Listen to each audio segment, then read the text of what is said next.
한 주간의 정치권 핫 이슈를 속속들이 들여다보는 정치토론 왈가왈부 유용합니다.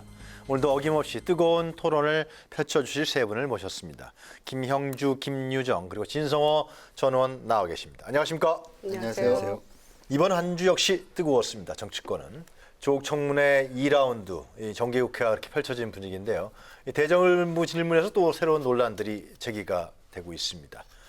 김 의원님, 대정부 질문 오늘까지도 하고 있죠, 지금요? 예. 어제 정치 질문에 의해서 외교안보 질문을 이어가고 있는데 네. 어제 정치 질문에 아무래도 예견했던 것처럼 조국 법무부 장관을 어떻게 부를 것이냐부터 입장에서 이렇게 뒤로 돌아보고 있는 이제 그런 여러 가지의 모습들이 상당히 이제 낯뜨겁게 그렇게 보여지는 부분이 있었고, 법무부 관계자라 그랬던가요? 법무부 관계자라 그러기도 하고 심지어는 어떤 사람은 피의자라고 얘기까지 하는 이제 그런 부분이 있어서 네. 상당히 그 어려움을 겪었습니다. 뭐 어쨌든 핵심은 주광덕 의원이 질의에 있어서 어떤 그 압수수색 과정에서 전화했는 부분에 대해서 조 장관이 직접 그런 부분에 대한 시인하면서 이게 후폭풍이 굉장히 일고 있다라는 측면이고, 이제 오늘 아마 이제 외교안보에 대한 질의 이어가고 있는데, 뭐 여러 가지 또 참 그동안에 의원님들이 특히 자유한국당 의원님들이 많이 삭발투쟁을 하셨기 때문에 이렇게 대정부 질의 모습들이 마치 우리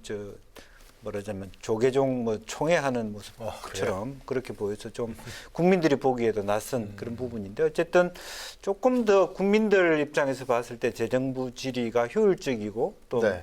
말하자면 국민들의 편에서 질문, 즉 대신한다는 측면에서 궁금한 것을 물어보는 이제 그런 대정부 질의가 되어야 되는데, 실제적으로 당리당락에 의해서 철저하게 반복되는 대정부 질의가 되는 것 같아서 매우 안타깝다, 그런 생각이 듭니다. 자, 김정은 의원께서는 어떻게 보셨습니까? 지금 국감도 이제 10월 2일부터 예정돼 있는데요. 예, 어제 대정부 질문은 뭐 예견했던 장면들이라고 생각합니다. 그리고 그 사람의 어떤 흠결을 떠나서 장관으로 어쨌거나 임명이 된 그 법무부 장관에 대해서 정치적 액션일 수는 있으나 시정일관 그 법무부 관계자, 뭐 대표하는 사람, 뭐 이렇게 계속해서 그 호칭을 그렇게 하는 모습은, 그래도 장관이 또 한 1분 동안 또 이렇게 못 들은 척하고 또 앉아 있었어요. 못 들은 척 한 건지, 나는 또 법무부의 어떤 자존심을 세우기 위해서였는지. 그래서 국회의장이 이제 말씀하시니까 나왔는데, 어느 의원의 질문에 대해서는. 그런데 모습이 좀 민망했고요. 그리고 왜 이런 일을 이 문재인 정부가 이렇게 만들었을까. 그리고 2달 가까이를 이런 정말 이 아비규환의 혼란 속에 국론을 분열시키고 이런 지경까지 왔는가에 대해서 굉장히 유감스러운 그 모습이었고요. 뭐 사상 초유의 사태다, 이런 얘기들 너무 지금 많이 나오고 있죠. 장관집 압수수색이랄지, 뭐 장관 부인의 기소건이랄지, 이런 법무부 장관의, 그러니까 이거는 사상 초유라는 얘기를 많이들 하고 있는데, 이거는 당초에 대통령이 윤석열 총장은 검찰은 검찰의 일을 하고 장관은 장관의 일을 하면 된다라고 못 박아서 규정했을 때 누구나 예견된 일이었다고 저는 생각합니다. 필연적으로 올 수밖에 없는 장면들이었죠. 그래서 예견했던 일이기 때문에 앞으로도 얼마든지 더한 사상 초유의 일들이 올 수 있다. 그런 점에서 어제 그 대정부 질문의 모습은, 뭐 청문회 2라운드 이런 얘기도 합니다마는, 빨리 뭔가 정리되지 않으면 국회마저 제대로 작동될 수 없는 그런 걸림돌이 될 것이다 생각하고요. 더군다나 대통령께서 미국 순방 다녀오셔가지고 오늘 오후에 검찰 수사 관행이나 이런 부분에 대해서도 또 일침을 가하셨거든요. 그래서 그런 것들이 어떻게 이 역학관계를 이루면서 작동할지, 그것 또한 또 우려스러운 그런 한 부분입니다. 알겠습니다. 진성호 전 의원 말씀 듣죠. 근데 일단 어제 대정부 질문은 결정적인 한 방이 있었던 제2의 청문회였던 것 같습니다. 그러니까 지난번 인사청문회 때 한국당 의원들이 야당으로서 좀 이렇게 결기가 부족했다는 비판을 받았는데, 어제는 상당히 성과가 있었다. 특히 이제 주광덕 의원은 법무부라고 안 하고 법무부 장관이라고 대우를 해줬습니다. 제가 기억할 때는. 그런데 유도신문에 걸려든 것 같습니다. 조국 장관이. 그래서 압수수색할 때 통화했다. 그리고 그 뒤에 계속 말을 조금 더 많이 하는데, 여러 차례 아내와 통화했고 그중 그 담당 검사 2차례 통화했다고 했습니다. 그런데 문제는 이 검찰 쪽에서 밝힌 것과 이 조국 장관이 밝힌 건 좀 분위기가 다릅니다. 그러니까 윤석열 총장도 통화한 사실을 몰랐던 것 같습니다. 굉장히 당혹스러워했다 그러고, 그 뒤에 검찰 대검 관계자가 밝힌 것을 보면 처음에 갑자기 정경심 씨가 통화를 남편하고 하다가 바꿔준 거예요. 받아보라고. 검사가 누군지 알고 그 제일 높은 부부장 검사한테 준 거예요. 받자마자 조국 장관이 장관입니다. 그러니까 이 부부장 검사는 네, 특수부 누굽니다 하고 말한 거예요. 이 순간 상황이 분명히 드러납니다. 그리고 일반적으로 압수수색 할 때 누구나 공포스럽게 생각할 수는 있겠지만 그 남편이 전화를 해서 담당 검사하고 통화하는 경우는 제가 처음 들었습니다. 그런데 그런 분위기에서 있었다는 것을 인정한 것이고 또 하나는 이것 때문에 다른 뭐 내용도 내용이지만 법무부 장관이 압수수색 수사팀장하고 통화했다는 이 팩트 하나만 가지고 지금 법조계에서는 이거는 직권남용이다. 또 뭐 검찰청법 위반이다. 왜? 검찰총장을 통해서 수사 지휘를 해야 되는데 직접 검사하고 통화한 겁니다. 그것도 자기 집을 압수수색하고 있는 수사팀장하고 통했다. 그러니까 이번 이 건은요. 뭐 다른 거 다 떠나서 주광덕 의원이 이걸 뭐 넘겨짚고 물어본 것 같은데 그게 이제 조국 장관이 걸려든 건데 이 문제는 앞으로 간단치는 않을 것 같습니다. 상당히 지금 바른미래당이나 한국당은 간단하게 절차를 주광덕 의원이 넘겨짚었다 저는 그렇게 생각하지 않고 정확한 첩보에 의해서 질문을 했다고 그 보는 문제를 게 민주당에서 맞습니다. 제기하고 있죠. 그리고 실질적으로 왜냐하면 누구하고 통화했죠라고 적시를 했기 때문에 단순히 수사관하고 했죠, 검사하고 했죠 이런 부분하고 달리 질문에 벌써 누구 반장하고 통화한 적이 있습니까? 하고 그렇게 넘겨짓기에는 좀 넘겨짓겠다라고 보기에는 어렵고 실제적으로는 그런 사실을 누가 잘 알 수 있겠습니까? 그래서 그런 의미에서 사실은 뭐 주광덕 의원도 문제지만 검찰도 정확하게 이렇게 어쨌든 다른 방식으로의 뭐 정치적 플레이를 하고 있는 게 아닌가 그런 합리적 의심을 하게 하는 것이죠. 그러니까 그 검찰이 한국당에게 이 사실을 알렸다. 그렇게 민주당이 주장하고 있는 그렇게 거죠. 생각할 수 있는 거죠. 제가 거기 발언 하나만요. 예, 간단하게 하시죠. 일단 예. 민주당이 과거에 똑같이 야당 시절에 이런 폭로를 합니다. 특히 박지원 의원 같은 경우는 네. 정보가 어디서 나오는지 모르지만 우리도 모르는 정보가 여권도 모르는 정보를 가지고 폭로를 합니다. 그런데 문제는 그 방법이 이번에는 이해찬 대표도 그렇고 하는 말이 내통이라는 말을 했습니다. 야당과 검찰이 내통하고 있다. 윤석열과 주광덕은 친하다. 뭐 이런 말까지 하면서 색출하라 그랬는데 반대로 이야기하면요. 과거에 민주당은 그런 사람들에 대해서 내통이라는 표현을 쓰지 않고 양심적 내부 고발자라 그랬습니다. 자, 이런 경우는 뒤집어 보면 내부 고발일 수도 있고 내통일 수도 있는데 지금 민주당이 갑자기 여당이 되더니 이런 경우는 해서는 안 될 일을 아니, 장관에 제가 얘기하는 따르면 건 내부 좋아요. 고발할 수 있는데 들어보세요. 내부 고발도 좋고 뭐 내통도 좋고 다 좋은데 들어보고 말씀하세요. 그걸 유도 신문에 걸렸다라고 아니요. 얘기하는 건 사실과 다르다 이 그거는 말이에요. 제 개인적으로 유도신문이라고 보는데 그거는 네. 아무도 모르는데 어떻게 합니까? 아니, 그건 모르죠. 그렇죠. 그런데 그걸 유도신문이라고 저는 얘기하지 아니 말라, 이거지. 저는 제 생각을 말씀드린 거고 지금 김 의원도 그 증거가 없지 않습니까? 추측일 뿐이지 않습니까? 그러니까 제 말씀은 각자의 의견을 이야기하면 되는 것이고 판단은 국민이 합니다. 다만 민주당의 이 태도 과거에는 그런 경우에 양심적인 내부 고해라고 했다. 이번에는 내통이다. 뭐 이 검찰이 이렇게 뭐 야당하고 이렇게 내통하냐 이런 표현은 제가 볼 때는 민주적인 생각으로는 상당히 지금 변질됐다. 그런 생각이 듭니다. 좀 덧붙여야 될 것 같아요. 그게 넘겨짚었다고 얘기를 하건 내부 고발이건 공익 제보이건 크게 중요하지 않다고 생각합니다. 저는. 왜냐? 민주당은 스스로 지금 굉장히 이중성, 자가당착 이런 태도를 보이고 있다는 게 문제예요. 왜냐하면 장관이 그 부인의 건강이 염려돼서 너무 충격을 받아서 119를 부를 지경이고 그런 상황이어서 남편으로서 가정으로서 염려가 돼서 통화를 했다고 그 통화 사실이 별 문제가 없다는 식으로 지금 민주당이 얘기를 했거든요. 저는 그런 그게- 얘기를 한 적은 없습니다. 아니요, 민주당이- 문제가 없다고 얘기한 아니, 적은 민주당이- 없어요. 아니 민주당이 그러니까. 의원님이 말씀하시는 게 아니라 민주당이 태도가 지금 일관되게 지금 그런 태도를 견지하고 있단 말이에요. 방송에 나와 있는 패널들도 다 그렇게 얘기를 하고 있어요. 그런데 그게 왜 문제가 안 됩니까? 문제가 되죠. 문제가 저는 되죠. 문제가 된다고 생각합니다. 그러니까 네. 지금 문제의 본질을 벗어나는 거 가지고 논란을 하고 있단 말씀이에요. 그거를 내부 고발이건 공익 제보건 그게 문제가 아니라 장관이 압수수색하고 있는 그 집에 전화를 해서 그 전화를 바꿔건 뭐 누가 걸었건 간에 그건 선후관계 중요하지 않습니다.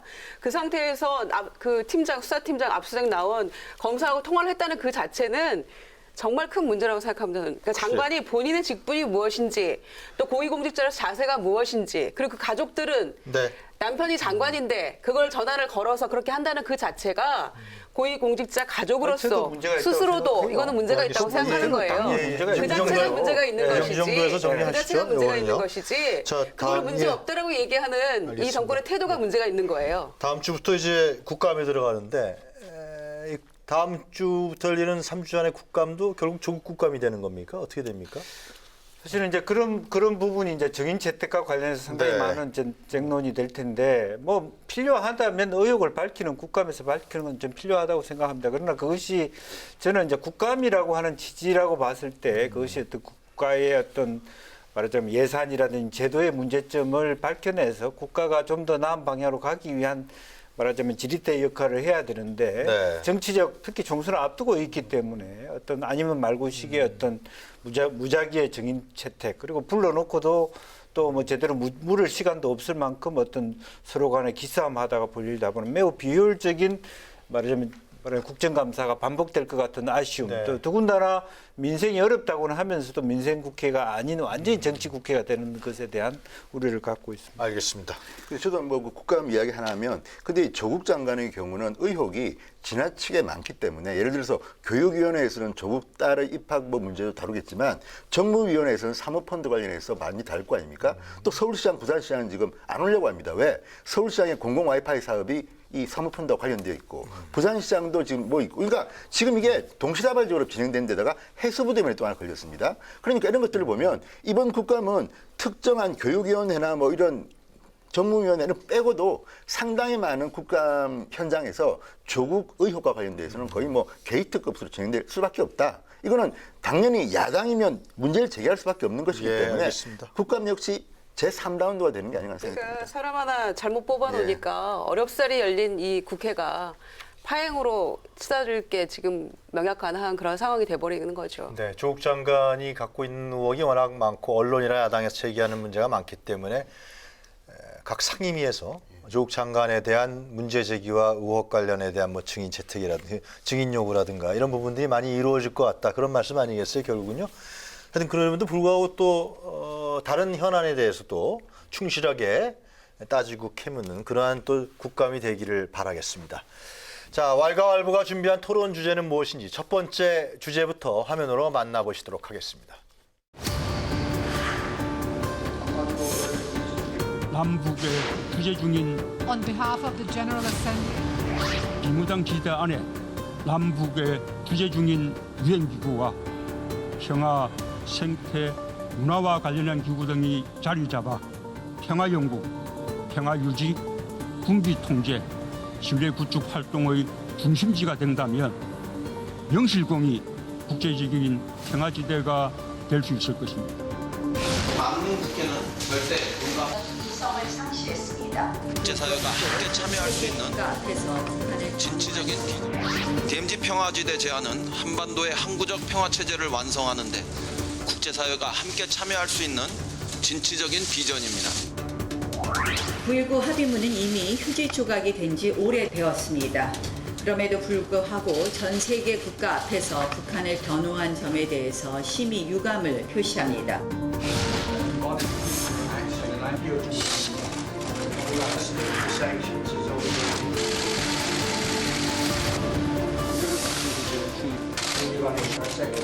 평화와 개발의 선순환을 통해 평화를 네, 왈가왈부 오늘의 첫 번째 주제는 유엔 총회 참석을 마치고 어제 귀국했죠. 이 문재인 대통령의 방미외교 성과 관련 내용입니다. 이 국내 현안 때문에 주목도가 좀 덜하긴 했습니다만 3박 5일간의 방미 기간 동안 굵직굵직한 일정들이 진행됐습니다. 트럼프 미 대통령과 9번째 정상회담을 가졌고요. 또 유엔 총회 기조연설에도 나섰습니다. 특히 기조연설에서는 이 분단의 상징인 비무장지대 DMZ를 국제평화지대로 만들자는 제안도 했습니다. 자, 그 배경과 의미 그리고 향후의 과제는 또 무엇인지 어떻게 또 방향이 나올 것인지 한 세 분의 의견을 듣는 수를 갖도록 하겠습니다. 자, 먼저 김유정 전 의원께서 어제 문재인 대통령이 어제 귀국했는데요. 네. 문재인 대통령의 방미 성과에 대해서 어떻게 평가하십니까? 짧은 방문이었어요. 3박 5일간이었는데요. 그렇죠. 그리고 예. 이제 유엔총회 연설은 취임 이후 지금 3번 연달아 네. 예, 하셨죠. 그래서 뭐 국제 무대에서 뭐 여러 가지 상징적인 의미도 있다고 생각을 합니다. 그리고 무엇보다도 이 문재인 정부가 취임하면서부터 특히 북미 관계, 또 한반도 평화 문제, 비핵화 문제, 또 남북 간의 어떤 평화 협정의 문제 이런 것들에 굉장히 심혈을 기울였었는데 네.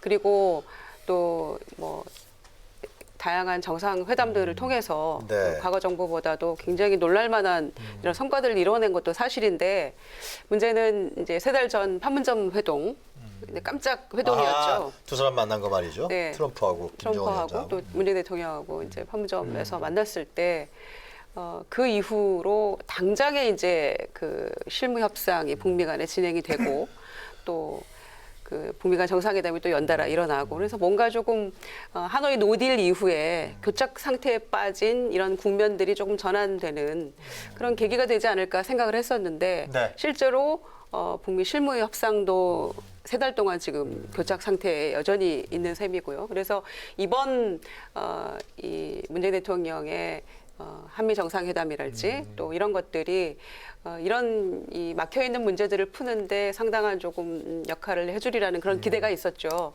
그리고 뭐 어느 정도는 얘기가 됐다고 저는 생각을 합니다. 네. 그러니까 트럼프 대통령도 사실은 지소미아 파기 문제에 대해서도 상당히 미국 측에서 이런저런 말들이 많았었는데 근데 그런 부분에 대해서 민감한 부분에 대해서는 얘기하지 않았고요. 네. 그리고 문재인 대통령도 그 DMZ 국제 평화지대를 만들자 이런 그 유엔 연설을 통해서 사실은 종전 선언으로 곧바로 갈 수 없는 지금의 어떤 어려운 국면을 조금 그보다는 조금 덜한 낮은 단계지만 네.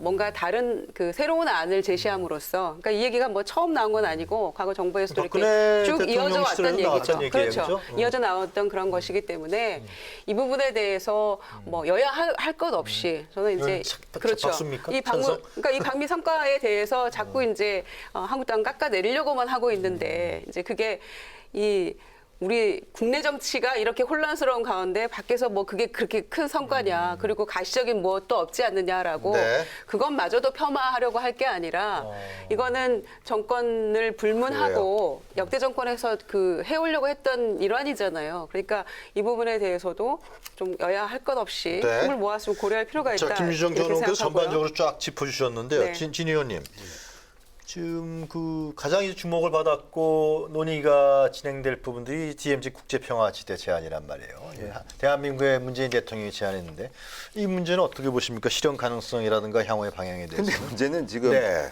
통일부가 인정을 했습니다. 북한과는 아무런 구체적인 협의가 지금 진행되고 있지 않다. 뭐냐면 지금 앵커도 말씀하셨지만 이 DMZ 평화지대는 뭐 과거 정부부터 안으로서 이제 나온 겁니다. 근데 문제는 네. 지금 이게 국내에서는 조국 보도 때문에 대통령이 미국에 갔다 왔는지도 모른다는 국민들이 많습니다. 그런데 그러면 그래요? 외국은 어떤가? 외신에서도 이 문제는 별로 거론을 안 했습니다. 무슨 말이냐면요. 이게 외국 언론들이 볼 때도 정말 대단하다. 문재인 대통령이 어마어마한 제안을 했네. 그랬으면 보도가 되겠죠. 별 논의가 안 됩니다. 그리고 또 하나 지금 트럼프 대통령과 회담 지금 말씀하셨는데 지소미아를 거론 안 했다는 게 어떤 의미냐. 자, 바로 그 다음에 누구를 만났느냐 트럼프가 아베를 만났습니다. 다음 날. 근데 아베와 만나서 했던 발언들이 지금은 외신들이 많이 보도가 됩니다. 그게 뭐냐면 트럼프는 문재인 대통령을 만났을 때는 지소미아 이야기도 안 꺼냈고 한일 관계 이야기도 안 꺼냈습니다. 그리고 둘이서 기자회견 할 때도 말도 안 꺼냈는데 문제는 아베와는 백악관 보도문에 들어가 있습니다. 지소미아 이거 해야 된다. 한미일 삼각관계가 중요하다. 그러니까 왜 문재인 대통령과의 면담 이후에는 이런 이야기가 안 나왔는데 아베 총리를 만난 뒤에는 그러니까 아베와는 굉장히 친한 척했습니다. 그 기자들 앞에서. 그러니까 이게 지금 보도되는 보도량이라든지 내용을 보면 또 하나는 이번 아베 총리를 만난 직후에 그 반응 이걸 보면요. 일본이 얼마나 외교적으로 미국에 공을 들였느냐. 네. 워싱턴 대서관급인데 한국 대서관은 뭐 했는지 모르겠습니다. 그러니까 이런 것들을 보면 이게 대통령은 제가 볼 때 열심히 노력했다고 봅니다. 이런 DMZ 평화 이거 안 돼. 제가 볼 때는 나름대로 한 거지만 문제는 외교는 성과가 있어야 되는 것이고 외교는 결과니까. 그렇죠. 결과는 아주 미미하다. 차라리 아베가 예. 더 얘기를 잘했다. 그렇죠. 예. 어떻게 보셨습니까? 저는 뭐 국제평화지대도 같이 좀 얘기를 해주시고요. 예, 기본적으로 뭐 이번 그 방미 그러니까 그다음에 트럼프하고 만남의 핵심은 사실은 한미 동맹을 더 굳건히 하고 네. 또 그다음에 이제 불가침에 대한 미국과 북한 간의 어떤 논의에 대한 그런 중재자 역할, 조금 더 악교 역할을 해내는 것, 그리고 어쨌든 남북 간에 좀 평화지대로 가서 결과적으로는 리비아식이 아닌 볼턴 안보부 장관이 이제 나간 다음에 새롭게 어떤 그 북미 간의 대화가 저번과 다르게 네. 진행될 수 있는 그 개연성이 있었기 때문에 상당히 시기적으로 의미가 있었다, 민감성이 있었다고 저는 보여지고 그런 의미에서 트럼프도 일관되게 그동안에 김정은 위원장이 그래도 어떤 핵 개발, 핵 실험하지 않았다라고 하는 부분을 강조했다는 측면 그런 의미에서 앞으로 조만간 있게 될 본인도 부인하지 않았습니다. 특별히 있을 수 있다라고 얘기한 그런 북미 정상회담이 가지고 될 그런 분위기 속에서 말하자면 DMZ 평화 지대를 만들어 간다는 것은 실현 가능성 어떻게 보세요? 뭐 저는 의미 있다고 보여지고 그럼 국제기구가 할 수 있는 여러 가지 일들이잖아요. 그 안에다가 뭐 문화기구도 넣자. 또 뭐 이런 것 유엔사가 같은데. 사실은 뭐 어쨌든 지금 현재 어떤 그 이 지역을 군사적으로도 하고 있기 때문에 그래서 유엔과 유네스코가 주도하는 그런 어떤 국지대 평해지대를 만들어가는 것은 저는 의미가 있고 그 안에 지뢰가 30만 발이나 예, 있다면서요? 지뢰를 제거해가는 것도 아마 국제적인 인권과 평화의 의미가 있고 또 하나는 그러한 어떤 그 문 대통령의 성과에 대해 북한이 그동안의 태도와 달리 어떤 부정적인 코멘트를 하지 않았다라고 하는 의미에서 본다라면 북한이 봤을 때도 말하자면 문 대통령의 역할이라고 하는 것을 의미 있다고 평가한다고 저는 무언의 긍정적인 말하자면 평가의 의미를 가진다고 한미 생각이 되고요. 정상회담은 어떻게 보세요? 진성원께서는 상당히 평가가 높이 한미 얘기 안 하는데. 정상회담과 한일 정상회담을 놓고 봤을 때 한일 정상회담? 그러니까 미일 정상회담을 미일 놓고 정상회담. 봤을 때 예를 들면 어떤 그런 어떤 그 언급의 양이라든지 지소미아에 대한 언급들을 진연처럼 얘기할 수 있습니다만은 트럼프가 당선될 때부터 한국과 일본 간의 어떤 그 말하자면 정보력, 실제적인 실력, 외교력, 재정적인 어떤 그 규모는 말하자면 비대칭적이라고 볼 수 있다고 본다면 그걸 전제로 해서 얘기한다 그러면 지소미아라고 하는 것은 사실은 미국 입장에는 당연히 있기를 바라는 것이잖아요. 동아시아 말하면 전략에 있어서 일본과 한국이 같이 미국과 떠맞드는 구조를 만드는 게 트럼프 입장이기 때문에 당연한 얘기고요. 그만큼 강하게 말하자면 아베가 지소미를 요청했다라고 하는 것은 그동안의 한일 관계에 있어서의 문제에서 답답함이 아베한테 더 절실하게 드러났다는 것도 그렇게 볼 수 있는 것이라고 저는 보여집니다. 그래서 이번 그 회담을 통해서 많이 보도되지 못한 부분은 있습니다만은 말하자면 북미 간의 불가침 선언에 대한 진일보한 내용이 오갈 수 있다. 예. 또 공식적으로 동시에 이루어지는 SMA 즉 방위비 분담에 대한 협력도 하나하나 건 예. 얘기하죠. 김정호님 이제 가장 이제 국민들의 관심이 뭐냐면은 자 3차 북미 회담이 열리느냐 이거 아니겠어요? 지금 그렇죠. 국정원에서는 이제 2, 3주 안에 이제 실무 협상이 열린다. 열리니까 그렇게 되면 북미 정상회담 3차가 연내내 열릴 가능성이 크지 않느냐. 네. 이런 것도 어떻게 보십니까? 예. 그에 앞서 한마디만 드리면요. 네. 이제 진성원님 그 질문을 트럼프 대통령이 독점했다 이런 말씀하셨는데, 그러니까 문재인 대통령이 좀 샤이하기보다는 좀 더 적극적으로 뭔가를 해줬으면 국민 보기에는 더 마음이 좋았을 수도 있겠지만 이거는 또 한 차원에서는 이 트럼프 대통령이라고 하는 굉장히 독특한 캐릭터의 대통령 탓이 훨씬 크다 이렇게 생각하고요. 다른 나라 대통령하고도 거의 마찬가지 모습을 보였기 그래요? 때문에 굳이 뭐 문 대통령이 제대로 못했다 뭐 이런 표현보다는 대통령의 새로운 모델로서의 어떤 트럼프에 대한 연구가 이후 많이 쏟아질 거다. 저는 이렇게 생각하고요. 네. 이 3차 북미 회담은 이제 사실은 3달 전에 북미 실무 협상이 곧 열릴 것이다. 이렇게 얘기했었는데 지금 3달 뒤에도 한 2주 정도 후면은 뭐 열릴 것이다. 10월 중순 이렇게 보고 있잖아요. 그런데 김정은 위원장은 연말까지는 기다리겠다. 이렇게 얘기를 했었죠. 시한을 못 박았었고. 그다음에 트럼프 대통령은 내년 11월 대선 준비에 아마 거기에 이제 몰두하느라고 내년부터는 정말 실질적으로 시간이 없을 거예요. 그렇죠. 물리적으로. 예. 그러면은 남은 기간은 연말까지 3개월 정도에 불과한데 이게 북미 실무 협상을 10월 중순에 하고 또 모르겠습니다. 전격적인 그동안의 정상회담들에 우리가 이거를 뒤돌아봤을 때는 네. 3개월 안에도 이게 가능할 수도 있겠다 이런 생각이 듭니다. 그리고 그 새롭게 그 등장한 용어 있잖아요. 아까 우리 네. 트랜스폼이라는 용어. 아, 예. 그게 이제 볼턴 해임하고 리비아식이 아닌 뭔가 새로운 전환? 북한과 같은 동시적 단계적 접근은 아니더라도 뭔가 다른 계기를 좀 마련해 볼 여지는 트럼프가 조금 남겼다. 네. 좀 흘렸다 이렇게 보기 때문에 이제 그런 것들이 실무 협상에서 뭔가 이제 그 디테일들이 나와야 되기 때문에 정상들이 다 얘기할 수는 없었겠죠. 그래서 10월 중순에 그 결과에 따라서는 또 전격이 이루어질 수도 있다고 생각합니다. 왜냐하면은 지금 트럼프의 탄핵 국면에서 이게 오히려 이 그 북미 관계나 또 이 한반도 비핵화 문제에 몰입함으로써 본인의 어떤 국내 정치적 문제 해결의 어떤 모멘텀으로 삼을 수도 있거든요. 그런 점에서 이제 아니면은 아예 그냥 이걸 포기하고 다른 문제에 몰두할 수도 있고 이러겠지만 저는 이거를 충분히 활용할 수 있는 그런 카드라고 트럼프가 생각하고 있다. 네. 저는 이렇게 보기 때문에 네. 계속 늦어졌습니다마는 이제 한 4달 판문점 회동 이후에 4달 지나는 거죠. 그러니까 10월 중순에 그 실무 협상에서의 그래요. 어떤 결과에 따라서는 저는 뭐 시기가 그렇게 중요하진 않은 것 같아요. 그러니까 오히려 3개월이 충분할 수도 있다. 트럼프 대통령이 이제 내년에 네. 재선인데 그렇죠. 결국은 이제 외교적 성과가 지금 중동에서 나타나질 않기 때문에 이 대북 관계에서 외교적 성과를 좀 내려고 하는 그런 측면들이 강하다. 그런 분석도 같이 나오는 것 같은데요. 네. 자, 우리 김영주 의원님. 네. 자, 국정원장이 국회 정보위에 출석을 해서요. 뭐 가정입니다만은 올해 11월에 그 아세안 한해 아세안 특별 정상회의인가요? 그게 있죠. 예. 거기에 김정은 위원장이 올 수도 있다. 저는 뭐 그 얘기보다는 그것은 사실은 이제 그런 주장을 했다고 보기보다는 네.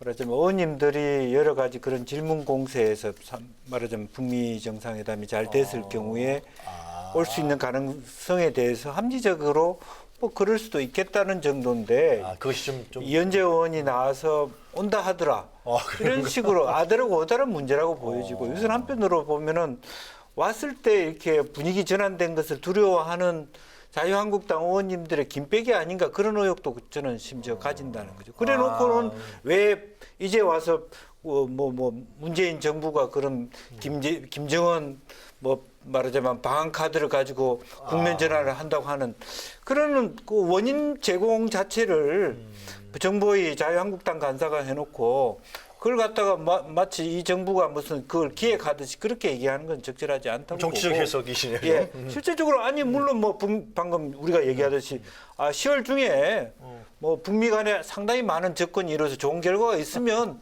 아니 그다음에 뭐 11월 달에 하는 아시안 회의 부산 뭐 못 올 이유가 뭐가 있습니까? 이런 얘기는 그냥 물어보니까 답을 하는 정도였는데 그런 거였습니까? 그걸 뭐 무슨 국정원에서 온다는 식으로 발언했다고 얘기하는 건 좀 과하다. 저는 그렇게 생각합니다. 근데 그건 이제 그 정보위원회라는 특성을 우리가 이해할 필요가 있는데 과거에도 그런 이야기가 나오면 왜 민주당 의원이 저 이야기를 하지 할 경우가 있습니다. 무슨 말씀이냐면 이 정보위원회는 지금 위원장이 야당이 맞습니다. 야당이 맞고 또 하나는 정보위원장이 그 직접 이야기할 때도 있지만 대개 보면 야당 간사가 주로 이런 이야기가 나왔다고 기자들한테 풀을 합니다. 왜냐하면 국정원장이 직접 기자들 앞에 나서지는 않습니다. 그게 지금까지의 관행인데 야당 간사가 이현재 의원이기 때문에 그 분위기를 이야기한 겁니다. 근데 이제 그러면 과연 김정은이가 부산에 11월 달에 올 수 있을까? 이 문제에 대해서는 현재 상황들을 보면 올 가능성은 저는 적다고 봅니다. 그리고 적다. 실제로 이낙연 총리가 국회에서 그 이야기를 했습니다. 김정은의 이 부산 방문은 현재 전혀 논의되는 바 없다. 그게 뭐냐면 이건 없다는 거고 다만 이제 정보위원회 안에서 무슨 얘기가 오고 왔는지는 우리는 모릅니다. 다만 의원들과 국정원장 간의 대화를 야당 간사가 주로 정합니다. 과거에도 보면 정청래 의원이 한번 전한 걸 보고 저 사람 성향은 저쪽이 아닌데 왜 저런 걸 이야기하지 물어보니까 원래 야당 간사들이 기자 브리핑을 하는 겁니다. 그러니까 이거는 이현재가 중요한 게 아니라 정보위원회에서 그런 이야기 나왔던 건데 지금 말씀하신 것처럼 제가 봐도 어떤 가정하에서 김정은이가 부산에 있을 수 있지 않겠냐는 희망 섞인 이야기를 이렇게 말한 거기 때문에 오면 좋죠. 솔직히 저는 김정은도 와야지. 왜냐하면 왜 우리만 갑니까? 자기도 와야지. 근데 이제 오면 또 불편해하는 국민도 있을 겁니다만 늘 하지만 나이도 어리고 왜 우리가 계속 그렇게 북한을 갑니까? 와야지 이제는. 그때는 과거에는 뭐 우리가 처음이기 때문에 갔는데 지금 우리가 얼마나 많이 갔습니까? 와야죠. 판문점 남측으로 한 번 왔었잖아요.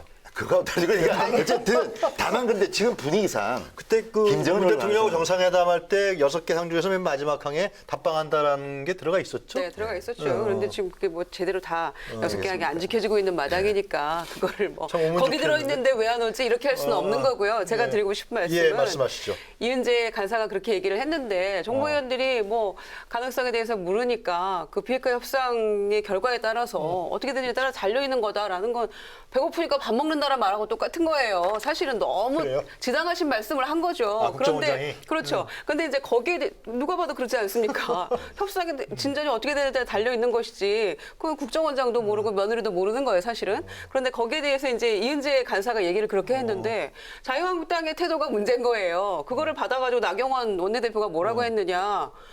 조국 덮으려고 김정은 답방석 흘린다 이렇게 얘기하는 거예요. 그러니까 간사가 북치고 이쪽에서 원내대표가 장구치고 이렇게 돼버린 셈이죠. 그러니까 굉장히 자의적인 해석이라고 생각하고요. 저는 국정원장이 이거를 뭐 흘렸다 혹은 뭐 이렇게 확신을 가지고 온다 안 온다 이렇게 얘기한 문제가 아니잖아요. 네. 실무대에서 진전되는 거에 따라 봐서 이렇게 얘기한 거를 조국 덮으려고 흘린다. 그러면 조국 장관은 그럼 11월까지 지금 이렇게 갈 거라고 생각하고 있다는 그거에 대한 반증인가요? 나경원 원내대표는 알겠습니다. 빨리빨리 사퇴시켜야죠. 알겠습니다. 자, 이 뭐 문재인 대통령 유엔 총회 참석 부분은 더 뭐 추가로 하실 말씀은 없겠죠? 네, 다음 주제로 넘어갈까요? 예, 알겠습니다. 하여튼 잘 되면 좋잖아요, 그죠? 김정은 위원장도 답방하고 북미 정상회담도 열리고 그 마음에 대해서는 한국당도 같은 근데 마음이라고 문제는 생각할 이제 겁니다. 문재인 그래요. 대통령이 예. 개입할 넘어가죠, 여지가 이제. 너무 네. 없어졌다. 네? 북미 회담에 대해서 우리가 예측은 하고 있지만 과거에는 문재인 대통령이 운전자로는 이야기했는데 지금은 북한이 이제 남한은 빠지라고 했기 때문에 북미 회담에 대해서 우리는 전망만 할 뿐이지 우리의 역할이 줄어든 거에 대해서는 우리는 참 반성할 점이 없습니다. 알겠습니다. 예. 그 10월 15일인가요? 우리 국가대표가 평양에 김일성 축구 그 경기장을 가죠. 그런가요? 네, 결정됐어요. 예. 제가 축구를 워낙 좋아해갖고 그런 부분도 이런 변화 속의 하나의 흐름이 아니겠냐 그런 생각을 좀 개인적으로 해봅니다. 자, 그럼 이어서 오늘의 두 번째 주제 들어가도록 하겠습니다. 화면으로 먼저 만나보시도록 하겠습니다. 최고위원회를 경제 주체들의 일할 수 있게 대한민국 경제 급성 심근 경색에 걸렸습니다. 경제의 심장이 멈춰가고 있습니다. 국부 경제에서 민부 경제로 전환해야 합니다. 국가가 아니라 국민이 부자가 되어야 합니다.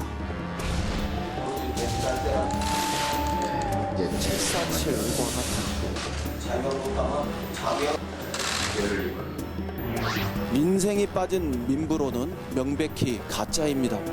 이미 폐기 처분된 747과 같은 또 줄푸세와 같은 이명박근혜 정권 시절의 실패한 경제에 대한 향수만 가득했습니다.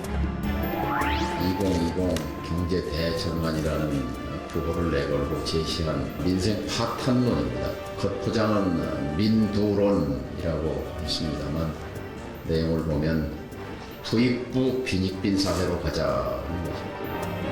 그래서 싸우겠습니다. 서로 이런 터무니없는 주장을 하고 있습니다. 말씀드립니다. 굉장히 지쳐하시는 거지만 국민의 영예입니다.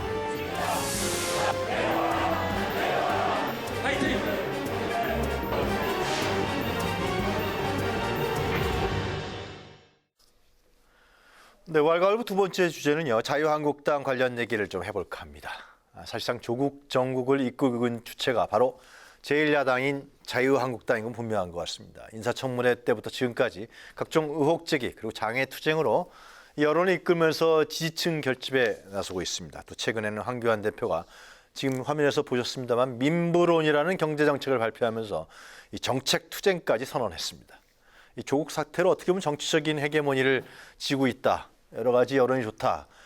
그러한 상황인데 또 그 상승세가 이어졌는데 이번에 나온 또 여론조사 결과를 보면 또 상승세가 아닌. 그래서 여론조사가 좀 어떤 경우는 상승세, 어떤 경우는 하향세.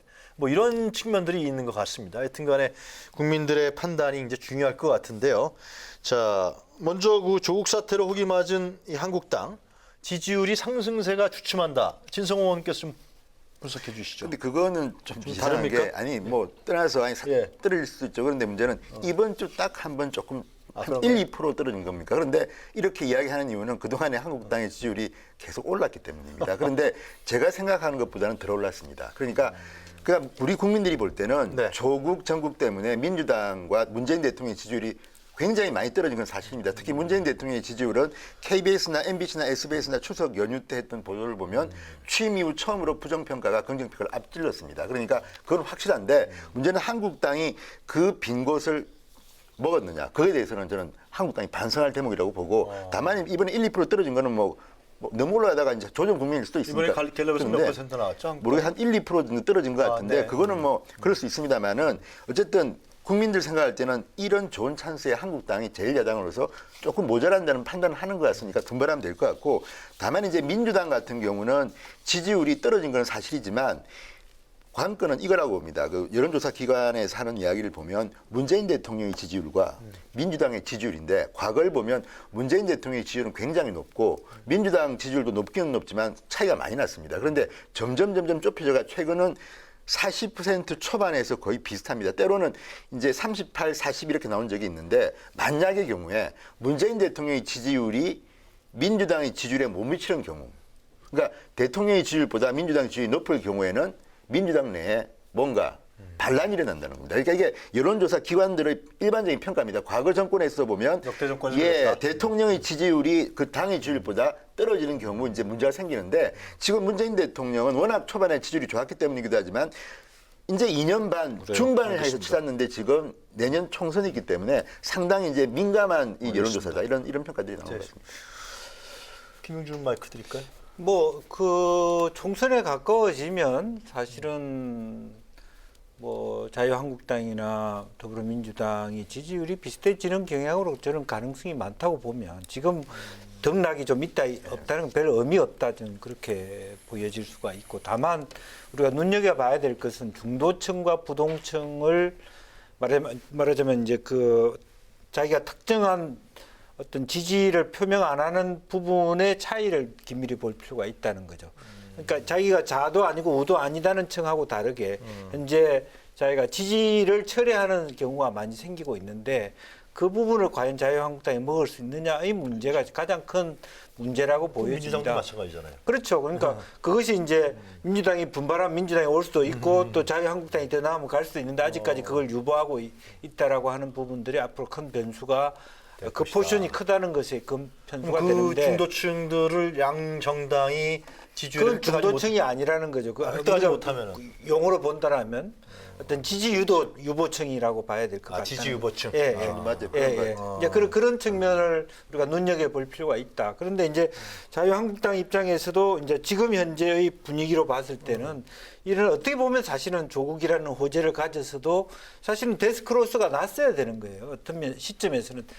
자유한국당이 더불어민주당을 이기는 크로스가 생길 때가 됐는데 그렇게 가지를 못하고 계속 거의 비슷한 수준에서 같이 간다는 것은 당의 리더십에 문제가 있다. 뭐 투탭의 리더십에 문제가 있든 아니면 실제적으로 뭐 20, 30대의 실망감을 가진 지지율을 자기 표로 갖고 가지 못하는 어떤 그런 문제가 있을 수 있을 것이라고 보여지고 중간에 있는 뭐 바른미래당이나 여러 정당의 지지율, 특히 정의당의 지지율도 빠지고 있기 때문에 훨씬 중간층이 더 없어질 거라고 저는 보여지거든요. 사실은 군소정당의 지지율이라고 하는 이제 그런 것들을 봤을 때 현재 어떤 그 더불어민주당도 더 분발해야지 하지만 자유한국당도 더 분발해야 될 시점이다 저는 그렇게 봅니다.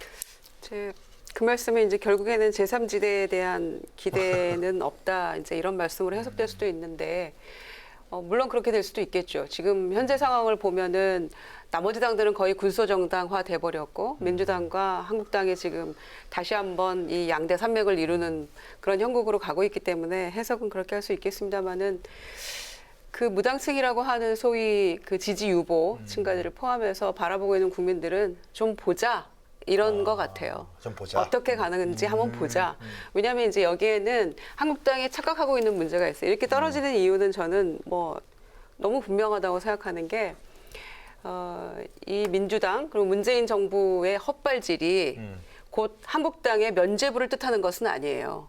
그러니까 반사 이익으로 흘러가는 것은 일시적 현상에 불과하다. 저는 이렇게 생각합니다. 아, 그래요? 그런 점에서 민주당이 또 문재인 정부가 빨리 정신 차리고 조국 사태를 정리해야 원점으로 돌아가서 개혁에 몰입할 수 있다. 네. 저는 이렇게 평가하고 싶고요. 그리고 한국당은 반사 이익 그동안 봤죠. 그리고 이 조국 사태 때문에 지금 2달 가까이 지지율 상승 곡선 그리면서 또 황교안 대표의 삭발 주장이 의회의 어떤 네. 뭐 홍보 효과 내지는 뭐 한국당 지지층 결집에 좀 큰 역할을 했다. 이런 평가 받고 있잖아요. 그런데 지금 한국당 모습 보십시오. 본인들이 여전히 국정농단 이 부분에 대해서 또 탄핵받은 거에 대해서 석고대죄하는 자세 아니거든요. 그런 것도 있고요. 그다음에 그 박근혜 정부에서 총리 지명됐다가 이제 낙마했던 하나님의 뜻이라고 했던 식민 지배나 6.25 문창국 씨. 전쟁이 예. 이 문창국 씨를 최근에 보니까 보수 부활 어떻게 할 것인가 뭐 이런 한국당 의원 주최 토론회 연사로 불렀더라고요. 국회에 왔었어요. 국회에 왔었어요. 그러니까 아직도 그래가지고 보수 부활이 되겠습니까? 이런 사람 불러다가 지금 한일 관계가 어떻고 지금 이 상황, 이 국면이 어떤 것인지를 어떻게 흘러가고 있는지에 대한 사태 파악이 아직도 한국당은 요원하다. 그분은 친일파잖아요. 이렇게 확실히. 생각하고요. 그다음에 이제 유석춘 교수 문제도 예. 그래요. 그러니까 황교안 대표나 나경원 원내대표도 여기에 대해 비판은 합니다만 홍준표 전 대표 시절에 혁신위원장 했잖아요. 그리고 최근에 이제 이 당에 기댈 거 없다 하면서 당원이었더라고요, 여전히. 그것도 놀라운 사실이어서 탈당을 했는데 좀 더 명확하게 비판할 건 비판하고 끊어줬어야죠. 그냥 막연히 비판할 게 아니라. 그리고 5.18 망언에 대해서 결국 유야무야 넘어가 버렸잖아요. 예. 그러니까 이런 모든 것에 종합해 봤을 때 민주당이 잘못하고 있는 부분에 대해서 마음이 떠나고 등 돌리고 있는 국민들은 늘어났지만 바로 한국당의 이러한 여러 가지 문제들 예. 때문에 우리가 알겠습니다. 기댈 수 있는 수권 정당은 아니다라고 근데 평가하고 제가 있는 이제 거죠. 좀 김정은님에 반박하고 싶은 것은 물론 그렇습니다. 좀 보자라고 하고 있지만 중소정당에 대해서 좀 보자 하는 것은 20대 국회 초반에 봤다는 거예요. 기대를 갖고 봤는데 도저히 기재할 부분이 안 되구나. 그래서 사실은 국민들이 지금 불쾌해하는 거죠. 민주당도 달갑지 않고 자유한국당도 달갑지 않는데 군소정당조차도 기대할 게 없으니까. 사실은 20대 국회야말로 말하자면 국민의당을 중심으로 한 새로운 대한정치 세력이 큰 국민의 마음을 얻을 수 있는 예. 중요한 계기였단 말이에요. 근데 전반기 후반기를 보면서 계속 분화되고 지리멸렬되는 그런 과정을 보면서 더 국민들이 알겠습니다. 지금 화가 나 있는 거 아닌가. 한마디 보태면 이제 정의당의 존재를 우리가 한번 주시할 필요가 있는데 물론 리얼미터나 갤럽에 따라 좀 다르지만 정의당의 최근 조사를 보면 정의당 여론조사 이래 최악이랍니다. 이 정권 들어서 가장 낮게 떨어졌다는 건 뭐냐면 조국 정국에서 정의당이 취한 스탠스에 과거의 정의당 지지자들이 이반 현상이 일어나고 있다는 것도 있고 또 하나는 지금 김 의원님 말씀처럼 바른미래당은 조금 올랐답니다. 10%까지는 안 되고 조금 그래요, 올랐고 예. 다른 정당들은 다 떨어집니다. 그리고 이제 중도층이 넓어진다는데 과거 제가 경험을 보면 이명박 정부 중반기에 대통령 지지율이 좀 높았습니다. 이명박 대통령이 그때 보면 당시 한나라당하고 민주당을 보면 한나라당이 민주당보다 2배 이상 높게 나왔습니다. 그때 우리가 무슨 말 했냐면 아니 지역구를 가면 솔직히 민주당이나 한나라당이나 인기가 비슷한데 여론조사 결과를 보면 대통령이 지지율이 좀 높으니까 굉장히 차이가 많은 것처럼 나오니 착지효과. 그러니까 한나라당이 잘하는 게 뭐 있다고 이렇게 높은가 했는데 지금도 마찬가지로 지금 한국당과 민주당이 지금 리얼미터는 거의 6% 정도로 좁혀지긴 하지만 사실상 현장 가면 누가 더 잘하는지는 모릅니다. 그런데 이제 여론조사만 보면 그런 건데 지금 민주당도 제가 볼 때는 알겠습니다. 낮지 않습니다. 이 정도면 40% 정도 뭐 왔다 갔다 하는 거 아니에요. 이 정도면 지금 조국 정부에 잘 견디는 거 아니고 그러니까 국민들의 결정은 우리가 아무도 이제 모르는 궁금한 건 거죠. 여론조사 지표라든가 지금 나온 얘기들에 궁금한 건 뭐냐면 지금 조국 정국을 통해서 여권이 불리한 환경으로 가는 건 그건 맞습니다. 맞는데 예.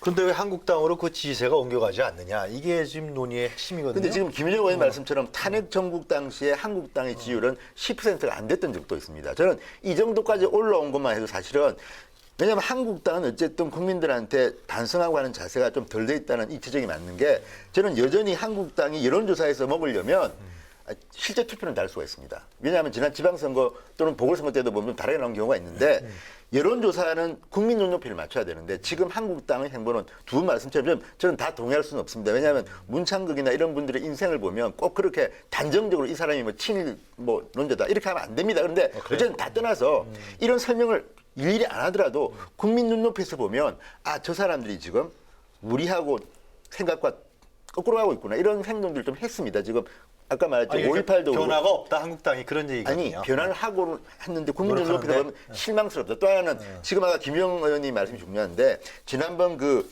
5.18 저 세미나인가요 그때 그런 데에 대한 어떤 뒤처리가 국민들이 볼 때는 아, 저 사람들 아직도 정신 못 차렸구나 하는 것들이 맞는데 그런 거를 빨리 처리해야만이 일반 중도층에 있는 국민들은 한국당을 지지할 것 같아요. 그 류석춘 교수는 탈당을 했습니까? 그죠? 했죠. 탈당했죠. 그러니까 그런 문제는 좀 한국당이 명확하게 해야 될 것 같아요. 친일관계 문제는. 명확하게 좀 더 단호한 어조로 황교안 대표가 얘기했어야 맞다고 생각. 물론 비판한 건 잘했다고 생각합니다. 그런데 단호했어야 된다고 생각하고요. 한국당이 한마디 덧붙이면 남의 불행이 나의 행복은 아니거든요. 그렇게 곧바로 이게 바로 일직선상으로 이렇게 바로 이렇게 문재인 이동하는 건 정부의 아니에요. 불행이 그렇죠. 한국당의 행복은 아니다 이거예요. 그렇죠. 그리고 문재인 정부의 헛발질이 곧바로 한국당의 지지율 상승 곡선 이건 아니라는 거예요. 여기에 대한 실망이 어느 정도 반등세를 보일 수는 있지만 그런 점에서 엊그제 저스티스 리그가 출범을 했더라고요. 예. 정부 여당의 어떤 거하게 맞서 싸우겠다. 과연 이게 바람직한 모습이라고 국민들이 볼까요? 네, 알겠습니다. 당신들이 그럴 자격이 있냐라고 저는 국민들이 반문할 거라고 생각합니다. 자, 민부론 얘기 좀 해볼까요? 민부론. 네. 누가 민부론에 대해서 좀 정의 설명부터 좀 들었으면 좋겠는데요. 진 의원님께서 해주신 백성민자에 부여할 부자죠. 이게 아담 스미스의 국부론을 좀 빗댄 저는 건가요? 그래서 이 민부론에 대해서 조금 더 비판이 제대로 나오고 좀 논쟁이 됐으면 좋겠는 게 이런 게 사실은 정치적으로 이슈화 돼야 됩니다. 그러니까 뭐냐면 한국당과 민주당과 정의당과 아까 요 정동영 대표 잠시 나왔지만 그분의 생각이 다른 이유가 그겁니다. 근본적으로 국민들의 행복을 가져오는 이유가 민부론은 그겁니다. 민간에게 맡겨랍니다. 민간에게.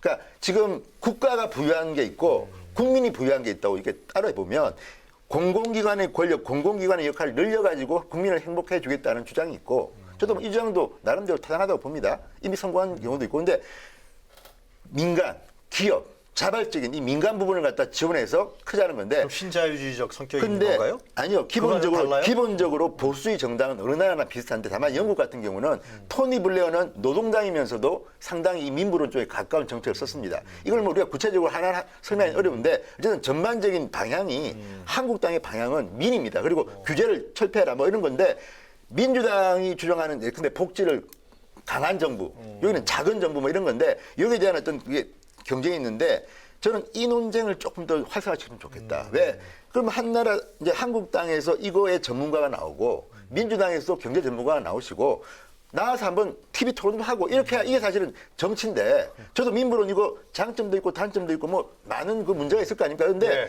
이게 저는 부각되는 것 자체가 근데 이제 언론 보도를 보니까요. 저 실망입니다. 이 내용에 대한 보도는 별로 없고 이 황교안 대표가 이 스티브 잡스 같이 이렇게 뭐 잡스식 뭐 주로 기사가 그런 식입니다. 그리고 또 이 내용은 관계없고 또 우리 저 김두관 의원이 내가 옛날에 그 민부론 냈어 뭐 원조론 이런 그러니까 이런 것들을 보면 우리 언론도 좀 기피하는 분 얕다. 이 내용을 가지고 하면 저는 논쟁하면 참 재밌겠다. 지금 진 의원 말씀 들어보니까 상당히 시장 자유주의의 경향성을 강조하는 그러한 것 같은데 근데 민주당에서는 이인영 원내대표가 이게 좀 비판을 했죠? 사실은 이제 그렇게 하기 시작하면 원론적인 비판밖에 안 된다. 그런 의미에서 보면 민부론도 이미 다 아는 말하자면 자유주의적 혹은 신자유주의적인 부분인데 뜬금없이 중산층 70% 달성 뭐 이런 것들이 나오는 부분이 과연 이제 국민들이 그냥 그렇게 하면 바로 중산층이 70% 어느 나라 정부가 그걸 만들고 있느냐 하는 부분에 대해서 신뢰의 문제가 생기면 오히려 차라리 제가 한다 그러면 현실적으로 어쨌든 현대 자본주의 국가가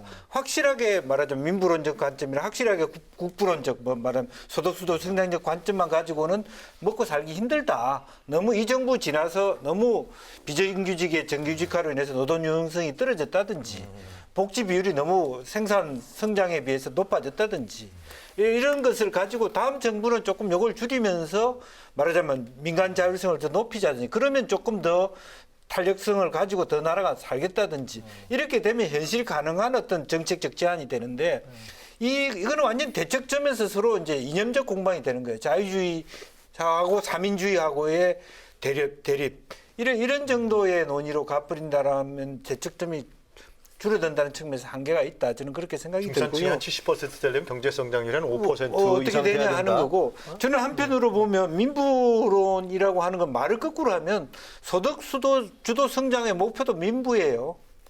아, 빈곤의 문제, 양극화의 문제를 해결하기 위한 부분을 생산적 복지라고 하는 건 민부이잖아요, 사실은. 그러면서 선순환 구조로 돌리자는 것인데 네. 그렇게 개념적 말싸움하지 않고 좀 더 나은 다음 대안들을 논의하고 좀 정말 창조적으로 경제학자들끼리 토론했으면 이제 좋겠습니다. 원론적인 목표는 네. 그 민부도 뭐 같은 의미에서 말씀하셨는데 소득주도 소주성이라고 하는 것도 목표는 그거다 말씀하셨습니다만은 근본적인 차이는 있는 거죠. 국가가 주도적으로 하느냐, 오늘 시장 근본주의 맡기느냐 이런 것인데 후자 쪽이 지금 민부론에 해당하는 거 아닙니까?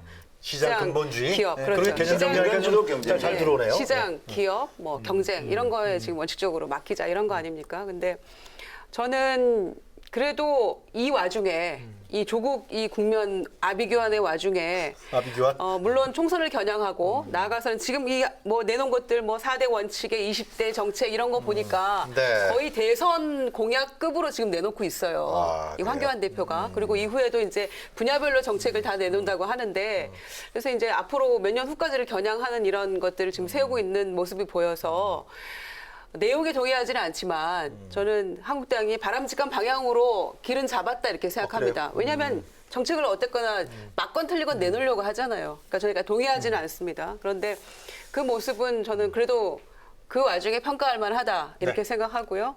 그리고 다만 이제 지금 우리가 3만 달러잖아요. 그런데 2030년까지면 11년 남았는데 5만 불로 올라갈 수 있나요?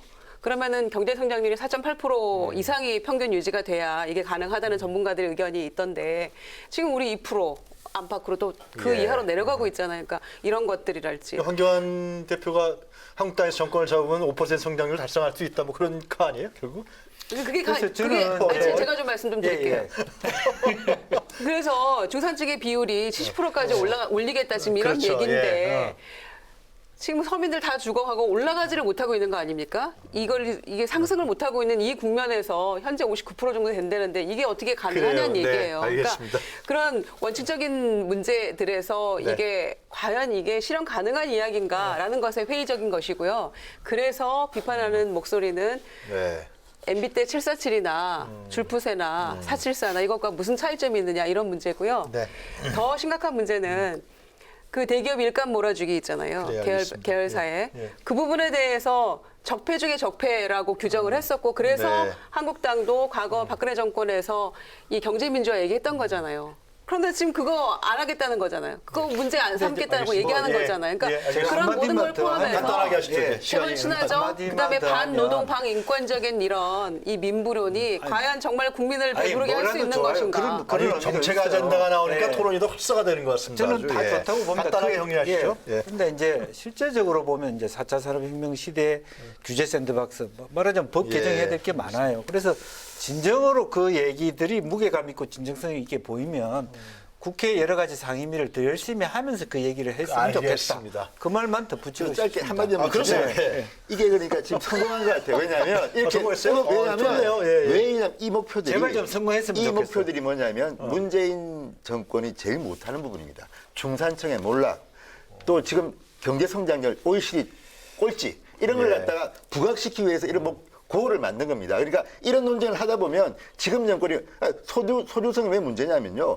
문재인 대통령의 꿈은 빈부격차를 줄이는 알겠습니다. 겁니다. 그런데 예. 지금은 최악으로 벌어졌습니다. 알겠습니다. 그러니까 지금 방법은 틀렸다는 것을 자, 강조하기 경제 위해서 이게 나온 겁니다. 정책을 좀 정리하시면은 우리 진성호 예. 전 의원께서 관계하셨던 이명박 정부 때는 낙수 효과였죠, 그죠? 747 성장을 위주로 하는. 그때는 국민 성공 시대였는데 그때도 민간에 대폭 이양하는 건데 하여튼 성장을 중심으로 했다. 그 전에 DJ 정권 때는 민주주의와 시장 경제의 병행 발전론이었고. 그리고 문재인 정부의 경제 정책을 정리하면은 이 혁신 성장과 소득주도 성장이 바퀴처럼 굴러가면서 공정 경제가 받쳐준다. 이것이 공식 입장인 건 분명합니다. 근데 이번에 황교안 대표가 민부론하면서 우리가 해석할 땐 시장 근본주의적 성격의 경제 정책을 제시했다. 이렇게 우리가 정리하고 넘어가도록 하겠습니다. 자, 토크 마무리하기 전에요. 이 주에 사진 한 컷 보는 시간 갖도록 하겠습니다. 자, 오늘 진성호 전 의원의 사진 한 컷부터 먼저 보도록 하겠습니다. 저게 이제 23일 날 그 조국 장관의 집을 방배동 아파트를 압수수색을 했습니다. 11시간쯤 걸렸다는데 끝난 시간이 거의 뭐 밤 8시인데 네. 이 방배동 아파트 주민들이 굉장히 많이 나와서 그걸 봤답니다. 그러면서 이제 평소에 내가 조국 장관을 어디서 봤다 이야기하다가 끝나고 나오는 순간 갑자기 주민들이 윤석열을 연호했답니다. 이게 무슨 정치인도 아닌데 네. 그게 뭘 의미하겠습니까? 저게 조국 장관의 이웃 사람들입니다. 대개 병은 이웃 사람들은 그 편을 들어야 되는데 반대로 조국 장관의 이웃이 뭐 방배동 저기는 조금 뭐 서초구 근데 그분들이 결과적으로 갑자기 윤석열을 외쳤다는 겁니다. 윤석열 검사 검찰총장이 정치한 거네요, 그러면은? 아니 본인은 모르죠. 근데 저 현장에서 왜 윤석열을 외쳤겠는가? 예. 지금 국민들이 심지어는 이웃 사촌들조차도 조국 장관의 이번 이 의혹에 대해서는 심지어는 그런 말도 했다고 합니다. 정경심 씨가 학부모에게 가서 네. 우리 집은 내가 할 게 없어. 남편이 다 해. 애들 교육은 조국 장관이 다 해. 그렇게 했다는데 갑자기 조국 장관은 인사청문회에 나와서 저는 애들에 대해서 잘 모릅니다. 그러니까 주민들이 화가 난 겁니다. 왜냐하면 저분들은요, 이웃들은 학부모를 같이 했고 다 이제 그 같이 사는 사람들입니다. 그런 사람들이 왜 윤석열을 외쳤겠느냐. 조국 장관이 그러니까 반성 좀 해야 될 윤석열을 것 그렇게 같습니다. 좋은 윤석열을 반대한 정당이 어딥니까? 한국당이죠. 그런데 그런 윤석열이 지금은 윤석열 총장 한국당에서 스카우트 안 합니까? 할 이유가 없죠. 그런데 그래요? 그런 윤석열 총장에게조차도 이렇게 대하는 조국 장관은 뭡니까? 아니 그런 윤석열 총장 그렇게 뽑아놓고 나라를 어지럽히는 그러니까 그렇게 반대했는데 우리가 헷갈리네요. 하여튼 헷갈려요. 예. 자, 김영지 전 의원의 사진 한 컷을 보도록 하겠습니다. 예. 떡볶이를 사가지고 사진을 찍는 의원님들이 계십니다. 뭐죠? 그? 김재원 의원님하고 김진태 의원님이 인증샷을 달리는데 국대 떡볶이가 그 대표가 아주 문정부에 대해서 문재인 대통령에 대해서 굉장히 강하게 네. 비판하는 목소리를 듣고 오히려 이게 장사가 더 잘 됐다고 합니다. 근데 뭐 그런 것은 사업하는 사람도 정치적 의사를 표현할 수 있죠. 그런데 그것을 제발 좀 정치권이 이용 안 했으면 좋겠다는 게 제 생각입니다. 알겠습니다. 편가르기 하고 뭐 그런 자기 지지하는 사람 그 물건 먹고 이렇게 되는 것은 좀 야박하지 않나. 자, 마지막으로 김유정 전 의원의 사진 한 컷을 보도록 하겠습니다. 네. 구제역 때문에 죽고 지금은 이제 아프리카 돼지열병 때문에 돼지들이 이렇게 죽어나가고 좀 있어요. 걱정이에요, 그러니까 치사율이 100%거든요, 이거는. 연락 하면 2, 3일 내에 거의 다 죽게 네. 돼서 굉장히 우려가 큽니다. 그래서 인생을 좀 돌봐야 되는데 어제 이제 대정부 질문도 그렇고 국회가 다시 또 이렇게 서로 극단으로 치닫고 있는 모습이 참 안타까운데요. 조국 장관은 이제 검찰 수사에 맡기고 좀 민생에 전념했으면 좋겠는데 올해 5월 달에 지금 북한에서 이 아프리카 돼지열병이 처음 발생을 했거든요. 근데 우리가 지금 9월에 파주인가에서 발생을 했고 파주, 연천, 뭐 김포 이렇게 해서 4군데 그 이후로는 강화에서 강화까지 5군데 그러니까 총 9건이 발생을 했는데 강화에서 지금 연달아 계속 발생하고 있다는 거예요. 그러니까 접경지대가 문제이기 때문에 이 북한하고 같이 공동 방역하자 이렇게 얘기를 하고 있어도 묵묵부답이고 그런데 지금 어떻게 11월 이 부산 방문까지 이게 이어질 수 있을지 이런 이 문제에도 전혀 협조가 안 되고 있거든요. 그래서 좀 대책을 세워야 될 것 같고요. 이 돼지들 이렇게 죽어나가는데 과수농가도 지금 굉장히 과일값 폭락해가지고 추석이 이른 바람에 여러 가지로 문제가 많은 것 같아요. 그래서 국회가 할 일이 산적해 있어서 이제 좀 매듭을 짓고 검찰 수사에 맡기기로 했으면 좀 맡기고 알겠습니다. 국회 할 일을 좀 했으면 좋겠습니다. 김정은 의원의 사진 한 컷은 뭐 매번 그렇지는 않습니다만 여러 차례 했던 민생 문제라든가 네. 이런 새로운 현안을 제시해 주셔서 좀 새롭다는 생각이 좀 듭니다. 자, 앞서서 문 대통령의 방미 소식과 함께 한반도 상황을 우리가 짚어봤는데요. 정말 올해 안에는 북미 정상회담이 열리고 김정은 위원장의 답방도 좀 현실화될 수 있을까요? 미국과 북한 고위 관리들의 전향적인 발언들이 보도가 되고 있어서 한층 기대감을 높이고 있는 것은 사실입니다. 또 문 대통령의 구상대로 이 DMZ 비무장지대가 국제적인 평화지대로 바뀐다면 진짜 한반도 역사 대전환의 시기가 올 것입니다. 그런데 2019년 이제 3개월밖에 남지 않았습니다. 남은 3개월은 정말 좀 서로 치고받으면서 서로를 적대시하는 뉴스 말고요. 국가와 국민이 좀 더 행복해질 수 있는 소식이 전해지길 바라겠습니다. 정치토론 왈가왈부 오늘은 여기까지입니다. 저희는 국정감사 기간에는 중계방송 관계로 잠시 쉬고요. 국감이 끝난 다음에 다시 찾아뵙도록 하겠습니다. 자, 수고하셨습니다. 감사합니다. 수고하셨습니다. 고맙습니다. 고맙습니다.